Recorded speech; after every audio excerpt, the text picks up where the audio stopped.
Good morning everyone. Just look how the Uvongo river is coming down in flood.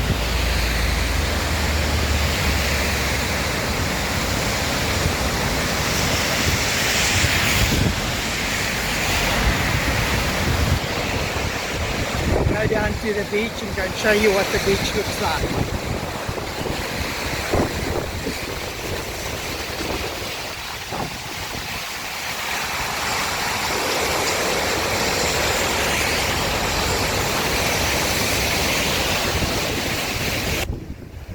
Yeah, just take a look.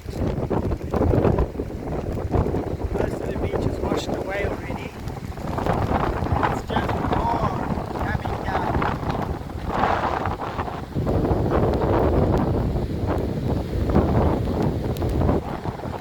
Brown water. No fishing for the next couple of days. Maybe a week or two. Still lots and lots of rain forecasted for today.